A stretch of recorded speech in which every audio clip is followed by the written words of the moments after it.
جس طرح کہ آپ کو پتہ ہے 18 جولائی پچھلے سال ہمارا کانسٹیبل آصف حیات جب شہید ہوا تھا،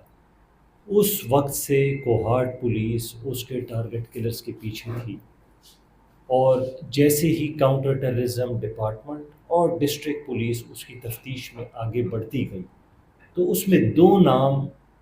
سامنے آنے لگے۔ ایک تحریک طالبان پاکستان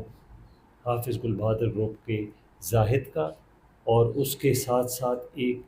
ان کا جو دست راز تھا ثاقب کا نام سامنے آ رہا تھا کہ یہ دونوں اشخاص ملوث ہیں آصف حیات کی شہادت میں۔ سی ٹی ڈی کی ٹیکنیکل ٹیم کی نظر ان لوگوں کی ٹیکنیکل موومنٹ پر تھی۔ جیسے ہی چونکہ سی ٹی ڈی اور ڈسٹرکٹ پولیس کی نظر ان پر تھی اور وہ اس تلاش میں تھے کہ یہ لوگ کب کسی قسم کی غلطی کرتے ہیں، آہستہ آہستہ ان سے غلطیاں ہوتی گئیں اور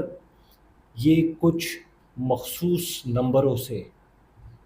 رابطے کرنے لگ گئے۔ جب سی ٹی ڈی نے مزید باریک بینی سے ان رابطوں کو دیکھا تو دو نمبر سامنے آئے جس سے زاہد گل اور ثاقب براہ راست رابطے میں ہیں۔ سی ٹی ڈی کے ایس پی صاحب اور ڈی پی او صاحب میرے دائیں جانب بیٹھے ہوئے ہیں، انہوں نے پھر جب اس نمبر کی ڈیٹیلز نکالی تو ان میں سے ایک نمبر ڈسٹرکٹ پولیس کا کوہاٹ کا ایک کانسٹیبل سراج تھا، جبکہ دوسرا نمبر کاؤنٹر ٹیررزم ڈپارٹمنٹ کا ایک کانسٹیبل فریدون تھا۔ یہ ڈیٹیل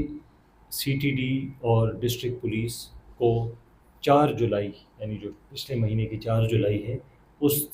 دن معلومات ہوئی۔ اسی دن ڈی پی او صاحب نے اور ایس پی صاحب سی ٹی ڈی نے جو فریدون اور سراج ہیں ان کو پیش ہونے کے لیے سمن ایشو کیا، مگر چونکہ ان لوگوں کی نیت میں کھوٹ تھی اور ان کو لگا تھا کہ ان کے جو پلانز تھے وہ پولیس کو یا پتہ لگ گیا تھا یا پولیس ان کو کسی طریقے سے گرفتار کرنا چاہتی تھی، تو انہوں نے یہ چیزیں پری ایمپٹ کی اور وہ 4 جولائی کو غیر حاضر ہو گئے۔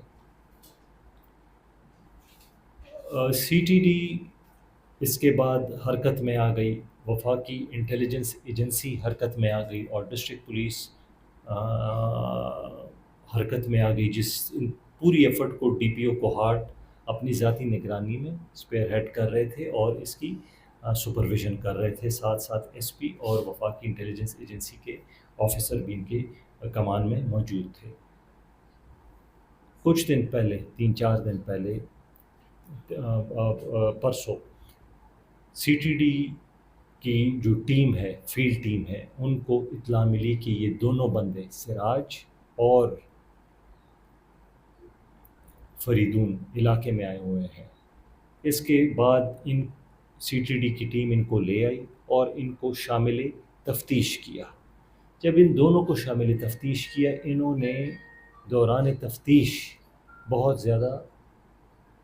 چیزیں ڈسکلوز کی اور جو ان کے پلان تھے، for example police line Kohat کی مسجد میں پشاور طرز کا دھماکہ کرنا، C T D headquarters پر حملہ کرنا، سی ٹی ڈی کے ایک سینئر آفیسر کو، بلکہ 2 سینئر آفیسرز کی انہوں نے ریکی کر لی تھی اور اپنے نیٹ ورک کو ان کی موومنٹ کے متعلق انفارمیشن پاس کر دی تھی، اور چونکہ ان میں ایک اہلکار سی ٹی ڈی کے گیٹ پہ تعینات تھا تو اس کو سی ٹی ڈی کی ہر موومنٹ سے متعلق، آمد و رفت کے متعلق اس کو انفارمیشن ہوتی تھی۔ اس کے ساتھ ساتھ چونکہ 4 جولائی، اگر آپ اپنے کیلنڈرز چیک کر لیں، 4 جولائی کو جب یہ چونکہ غائب ہوئے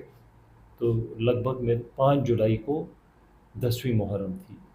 ان کا پلان 9ویں یا 10ویں محرم میں کسی جلوس